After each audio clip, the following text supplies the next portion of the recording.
And I just want to say it's so wonderful to be with you and to be Zoom. I know there's the option to pre-record, but I really love being in community with other congregations and especially other small congregations, because I know here in these spaces that we really know how transformative a faith community can be, because we've felt it in our own lives and our own connection to the people just here around this Zoom room in real and meaningful ways. We know how much a difference just acting to make a difference can be. So I'm just grateful to be with you all. I do have a few little slides for the beginning of my sermon, just to share with you some of the images of Frances Ellen Watkins Harper as we start to unpack her life a little bit and the meaning that she offers us today as contemporary Unitarian Universalists. Let's see. I know what I wanted to do. Hold on one second. I'm going to make this even better so you can see all of us and that I can see you better. We're going to get there. One moment. Sorry about that. Okay. Oops.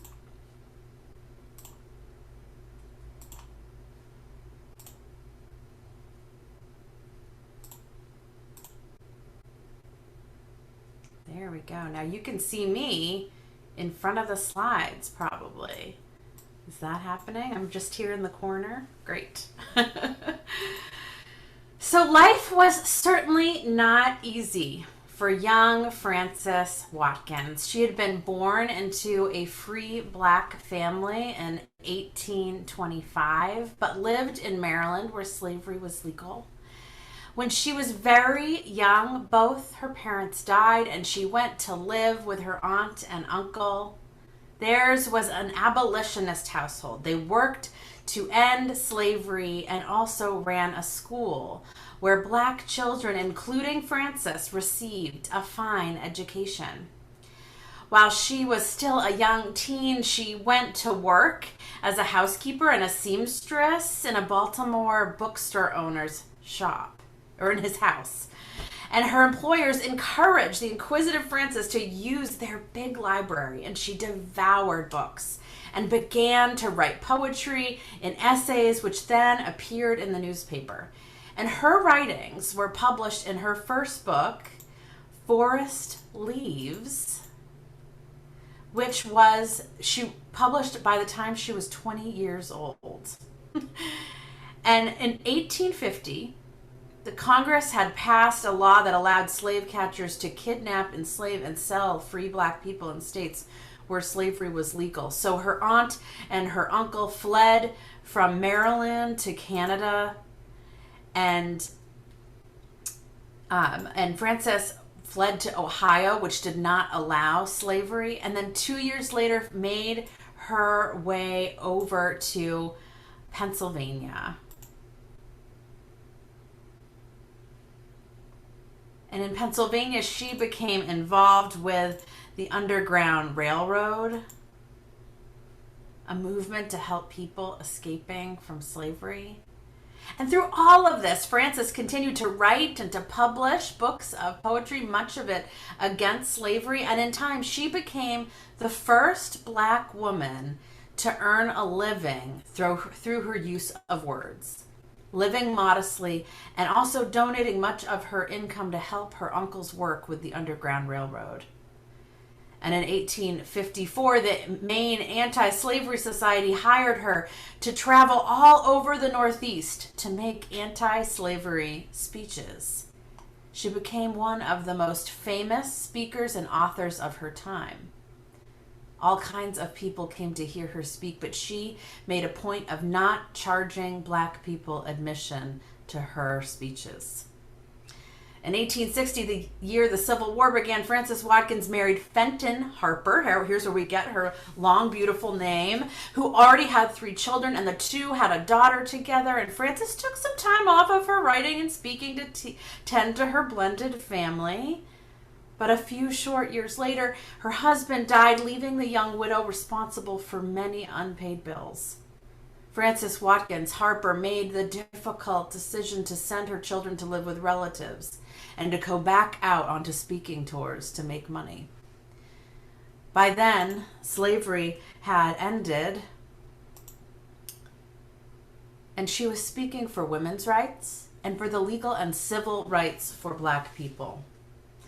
She wrote poems and essays about the experiences of newly freed slaves struggling to make their way despite the damage done to Black people by slavery. I'd love, as a sociologist, to claim her as also as a sociologist studying the lives of communities and people.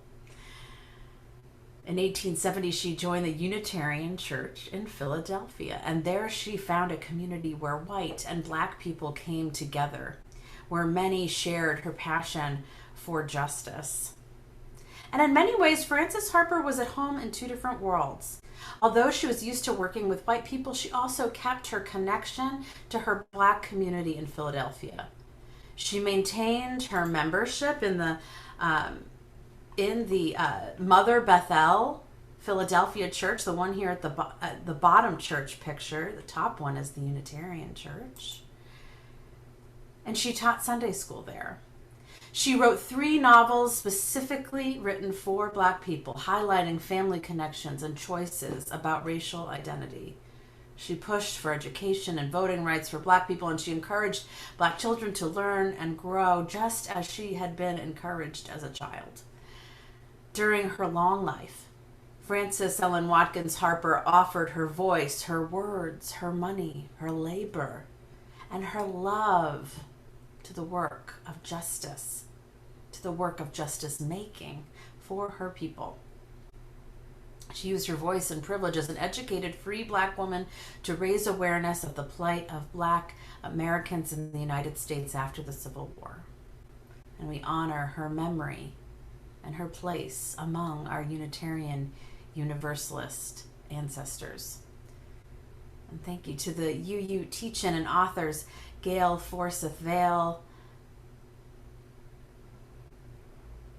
and Jermaine Kripe for their work on creating this version of Frances Ellen Watkins' story.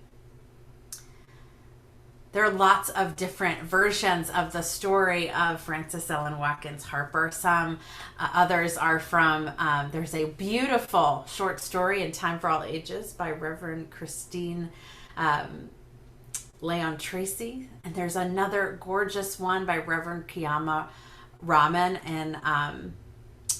in Darkening the Doorways, about our Black Unitarian and Universalist forebears. And there's lots of reasons to tell her story this morning. There's the fact that it is Black History Month, the fact that the theme of the month, if you're using the Soul Matters program, which our congregation is as well, is widening the circle. But there's no right or wrong month in which to share about one of our Unitarian foremothers. A multifaceted life with a number of contributions to multiple fights for abolition, equality, and justice. Voting rights for African Americans, women. She lectured across America during a time when women rarely spoke in public. She helped organize and held office in several national advocacy organizations. And she is called the mother of African American journalism because she was the first African American to have short stories published. She was widely regarded as an author, and yet the pieces of her story have been challenging to pull together in our contemporary era now. There's been so much research done to pull together the different threads of her life, get the story right. There's been dissertations written trying to piece together the relationship between writings. Even some of the pieces of her published works that were popular in her day had to be recovered over time. But it's probably not a surprise that she was so widely regarded as an author, and this being from a prominent free family in Baltimore, but she dedicated herself to causes beyond the page and the pen. She saw the threats of slavery, the shape of silence about social welfare, and the need to inspire greater action. And yes, Watkins Harper attended the First Unitarian Church of Philadelphia as an adult and would be classified as a Unitarian Christian, in which the love of God is enacted through the love of humanity. Reverend Julie Edgarter wrote about Watkins Harper's motivation for her ethics and action coming from her religious beliefs. She believed in a loving God, the dignity of human beings, and the teachings of Jesus. And she, like other activists before and since, have looked to the Golden Rule, to Jesus' stand for justice, in particular, as their ethical guide. In today's Unitarian Universalist communities, Watkins Harper's message is essential. We can hear it in her story. We can see it in the struggle for racial justice at which UUs are joining together to side with love to protect voting rights, to speak out against hurtful, cruel policy and violence. Perhaps because of her fierce confrontation of the wrongdoing in this country in her travels, or the wishes of powerful people that her story and her books not be sold or read, there have been all these serious labors to bring together those pieces of Watkins Harper's story. And while still her memory may be shared more frequently among Unitarian Universalists and probably among the African Methodist Episcopal, those AME scholars and communities in which she was a part, especially maybe in the Northeast, we still don't get her story, often told in the retellings of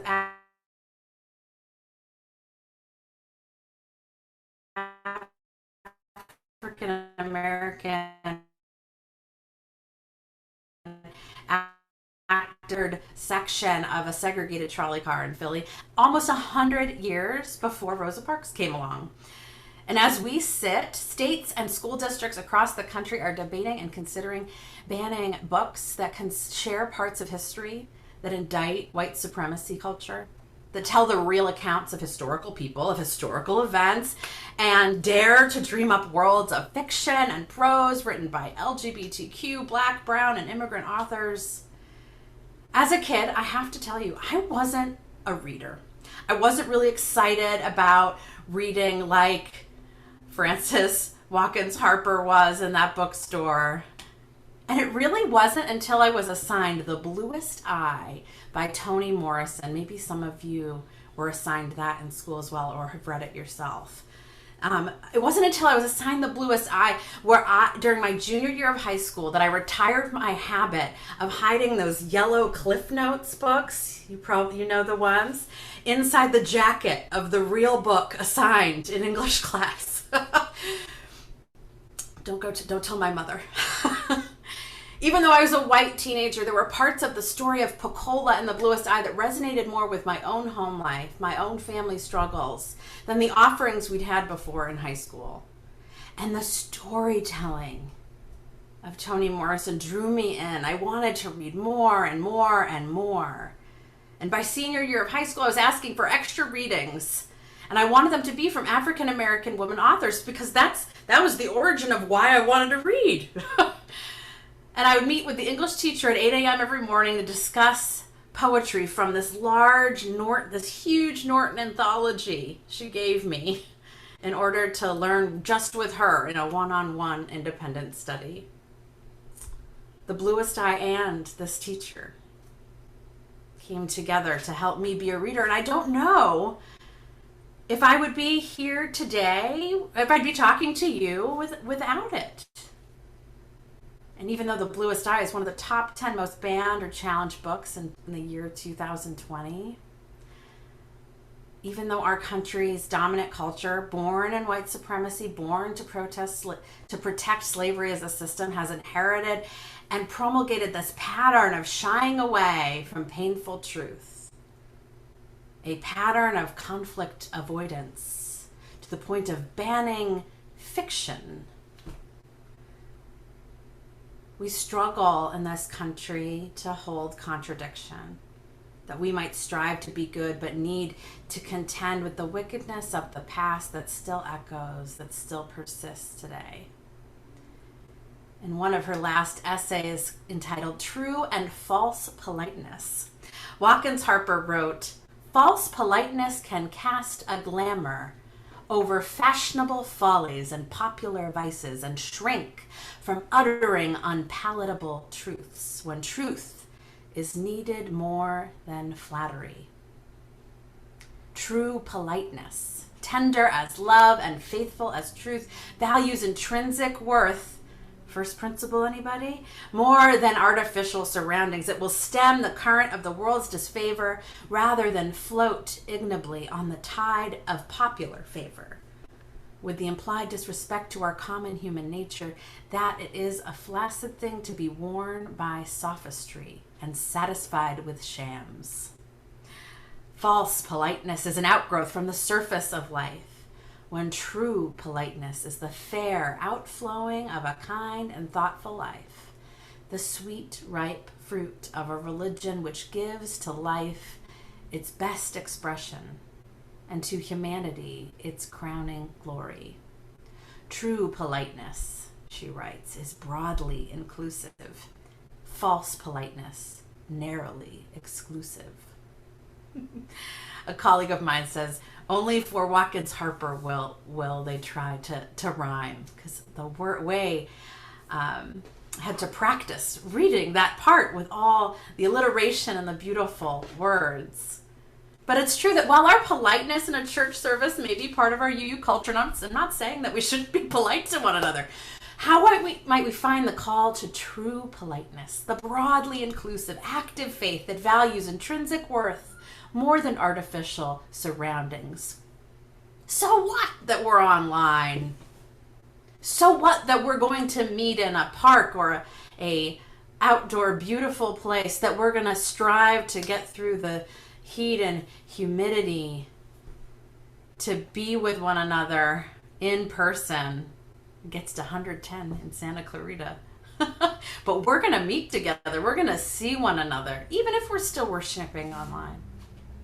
Here, each of us at home, surrounded by the stuff of our lives, how are we giving life, our faith, its fullest expression?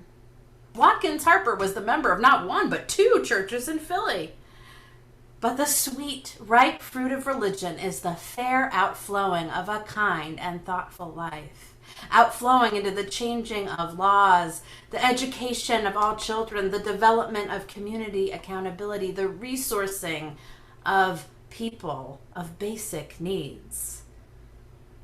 Risking UU heresy, I have to say, I grow weary sometimes by the mere repetition of 7 principles. And I say that knowing full well that they may have brought you here to this congregation, they may have kept you in the seat, or to connect with Unitarian Universalism more deeply. I have deep respect for the journey it has been to bring you here.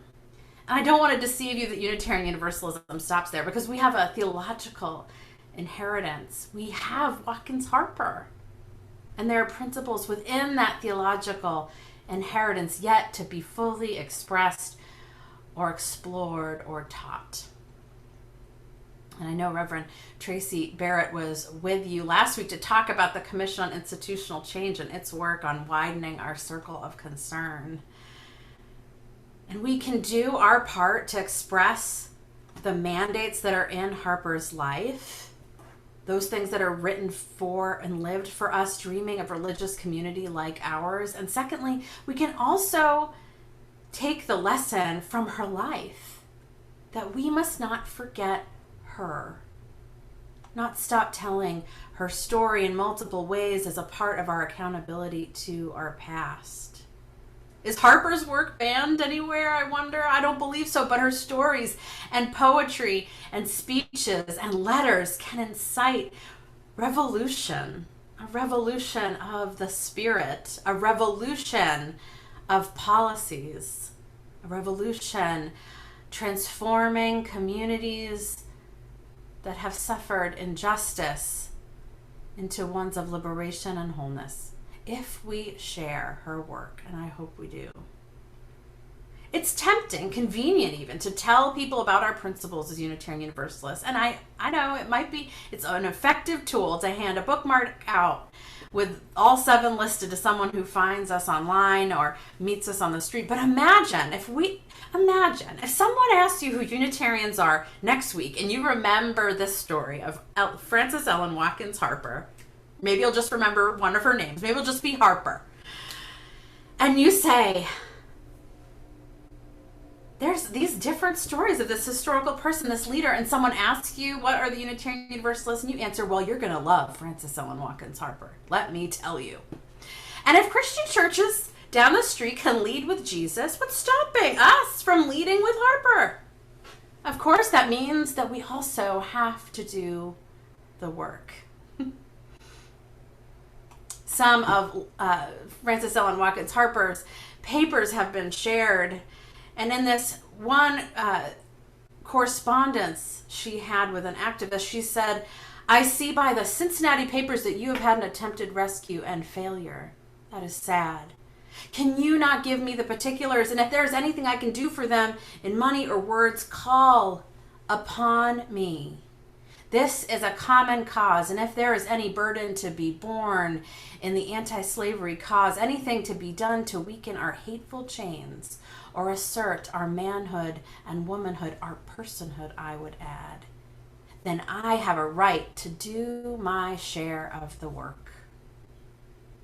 In fighting for citizenship rights, human rights, voting rights, Harper's reminding us that rights earned, fought for, or born into are rights to do our share of the work.